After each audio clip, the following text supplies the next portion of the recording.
Enter the arena, the Don Juan Banks. This is UFC on Fox 14. Results from Stockholm, Sweden. Absolutely deafening. Anthony Johnson, TKOs, Alexander Gustafsson. And the hopes and dreams of a rematch with John Cokehead Jones is down the drain. It's very sad, because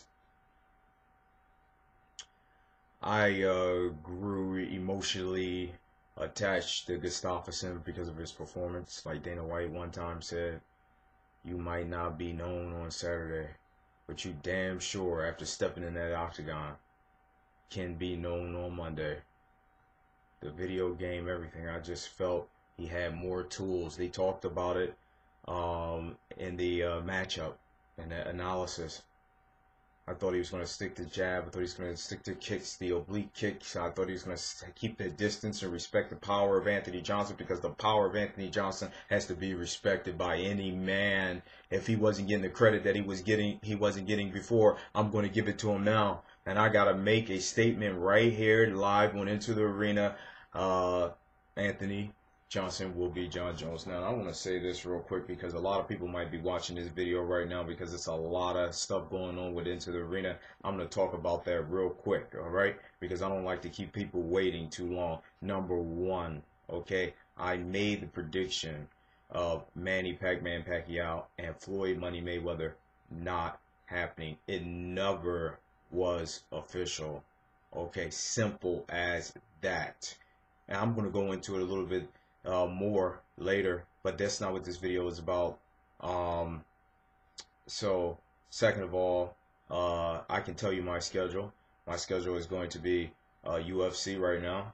It's going to be the Rios Alvarado fight, and then it's going to be the Royal Rumble. After I do the Royal Rumble, I will not be back until there is an announcement that this fight will not take place, and I'm very confident in that prediction. So all I say is I'm putting it all online. If the fight does happen, the Royal Rumble will be my last show, just like CM Punk. Now let's get back in. Last thing I want to say, because somebody might be watching this video and they saying, what are you talking about? Because this is not UFC.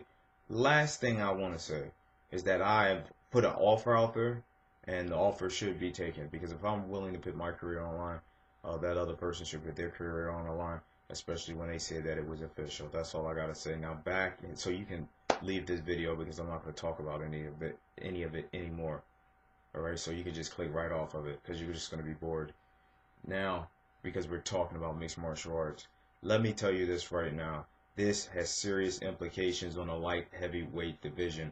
Anthony Johnson is the #1 contender. He will step in the octagon with Jon Jones. I cannot remember exactly who said it. I thought it was The Rock, but he said, I thought The Rock said Anthony Johnson will be the new, and I repeat, the new light heavyweight champion of the world. Yes, he will be. And let me tell you something right off the back. The fact that he's a brother, I'm really rooting for him. I'm not saying that, Jon Jones being black, I don't root for him. But, I know that we share that ethnicity, but I know that we don't share the same character because he's phony. And he lied doing UFC on Fox Live.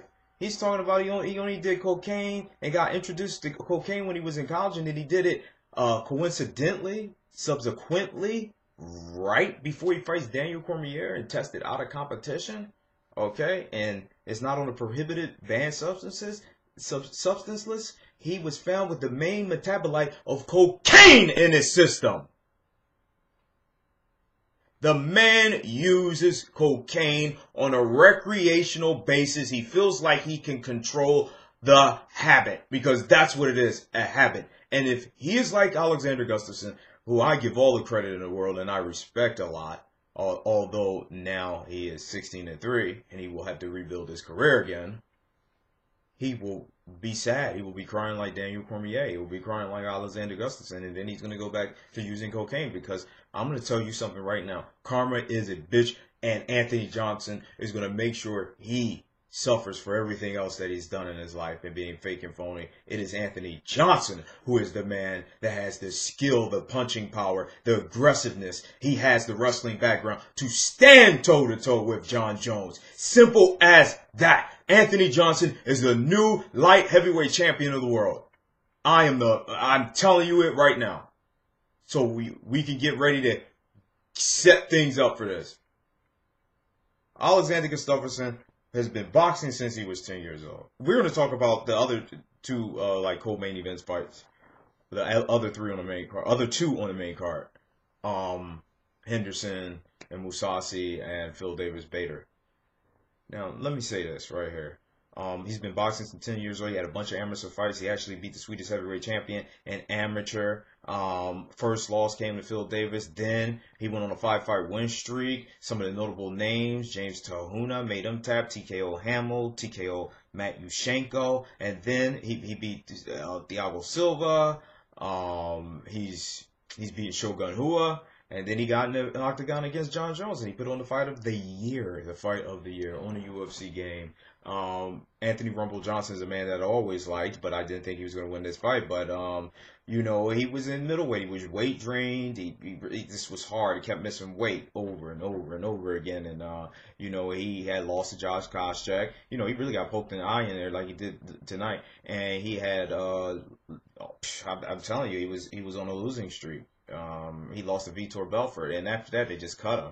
And then he said that woke him up, and he went on a 6-fight win streak, and then he picked up 2 more victories. Little Nog, and he beat Phil Davis, who lost tonight, in a very boring matchup. It ain't really nothing to talk about about that. But you know, Johnson, who's now 19-4, basically, you know, got his career on track, played at light heavyweight, went to heavyweight. He knew where he needed to go. He even beat Andrei Arlovsky at heavyweight. And then he just, you know, came into UFC and just started doing damage. Now, you know, he knocked out 5 of his 8 opponents before this fight. And now, you know, it's 6 of 9, you know. It's devastating. Let's go to the fight. The man was absolutely awesome. He deserves all the credit in the world. He deserves this spotlight. You know, we all thought it was going to be Gustafsson who was going to get the job done because of his outstanding performance. But now we know without a shadow of a doubt that it is Anthony Rumble Johnson. Okay, this is the man that I was rooting for when he had got those allegations. You know, I was on screen and I supported him. You know what? The funny thing, and you got to comment, Wade, Lance, I know some people are watching it, especially with a lot going on. I supported him. You know, Wade knows I did, and I said I wanted him to come back. I didn't say domestic violence or anything like that, so I do support the black fighters. That is a notion that is 100% not part of my character. It didn't last long, you know. It's just, you know, low kick by Gustafsson. They had an exchange. I think that was a mistake what Gustafsson did because he should have used his limp. But I think he just thought he could do that because of Jimmy Minowa. But this was a whole different beast. This was a whole different ape. You know, this was a whole different, you know, just being. He was just turned into the Incredible Hulk. He got a high kick from Johnson, then some low kicks, the eye poke that caused a pause. Then he lands this big right hand. Gustafsson starts to backpedal. He tries to dodge. He goes to the ground. He took some big shots. He had so much heart. He was around the back. He kept on raining the right hand, and his head rocked back really bad, and he looks like he's concussed. I don't see Gustafsson being back until maybe the late summer or something like that. He's definitely going to have to get checked out. It was a TKO, 2 minutes and 15 seconds. Gustafsson was 6'5". He was 6'2", 28-30. You know, if you know what I'm talking about, that's their ages. Johnson all the way. Johnson all the way. They showed you the top 5 up there. I might, you know, I don't have it in front of my face, but you know the champion is John Bones Jones, and then the number 1 contender now, Anthony Johnson. And now you're possibly seeing a really good matchup. And I know what is next for Gustafsson. It is definitely Daniel Cormier, late summer, something like that. That'll be a great fight for both guys. Or you definitely can throw a returning Rashad Evans into the mix. Let's go to something very strange, and that was Dan Henderson going against Gegard Mousasi in the middleweight division. Dan Henderson evidently got hit with a jab, and Mousasi looks like he's talking to him. He's basically saying, maybe this fight is over. Dan starts pushing forward. He throws H-bomb. He gets caught. He goes against the cage. Mousasi rains down punches, but it seems like Dan Henderson starts to fight back, and he says, "Why you start the fight?" But Mousasi then later reveals that he could have hit him more times than that. I think that's the underlying meaning. I don't think if you want to believe it or not, I think you should accept it. Dan Henderson is done.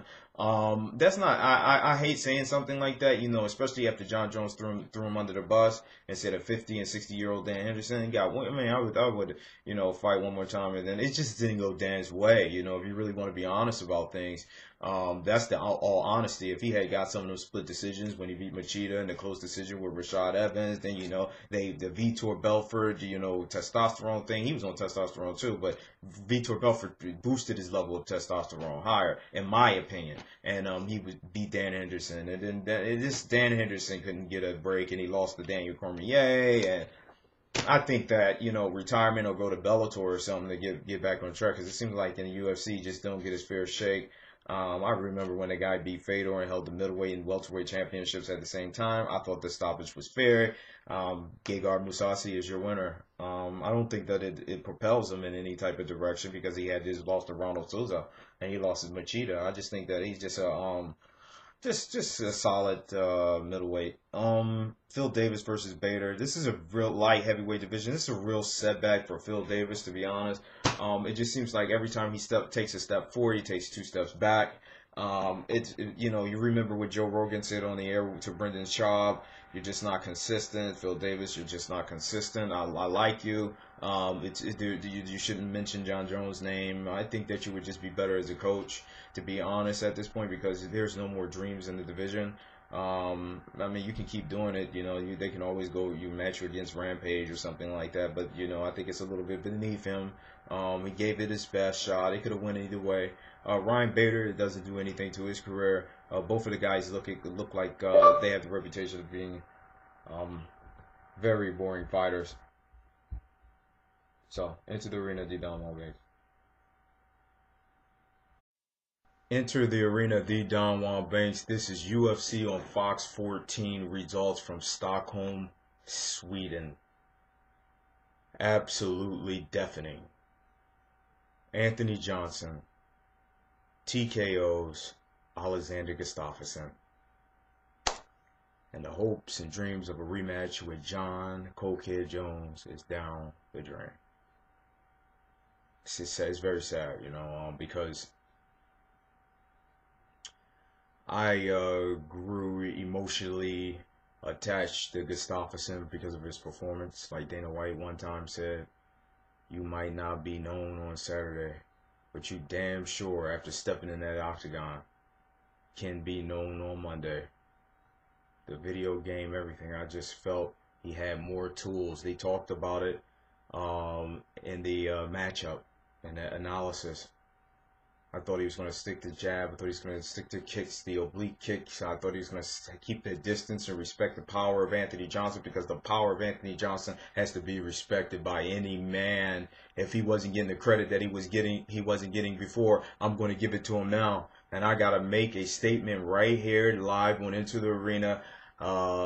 Anthony Johnson will be Jon Jones. Now, I want to say this real quick, because a lot of people might be watching this video right now, because it's a lot of stuff going on with Into the Arena. I'm going to talk about that real quick, all right? Because I don't like to keep people waiting too long. Number one, okay, I made the prediction of Manny Pac-Man Pacquiao and Floyd Money Mayweather not happening. It never was official. Okay, simple as that. And I'm going to go into it a little bit more later, but that's not what this video is about. So second of all, I can tell you my schedule. My schedule is going to be UFC right now. It's going to be the Rios Alvarado fight, and then it's going to be the Royal Rumble. After I do the Royal Rumble, I will not be back until there is an announcement that this fight will not take place, and I'm very confident in that prediction. So all I say is, I'm putting it all online. If the fight does happen, the Royal Rumble will be my last show. just like CM Punk. Now let's get back in. Last thing I want to say, because somebody might be watching this video and they saying, "What are you talking about?" Because this is not UFC. Last thing I want to say is that I've put an offer out there, and the offer should be taken. Because if I'm willing to put my career on the line, that other person should put their career on the line, especially when they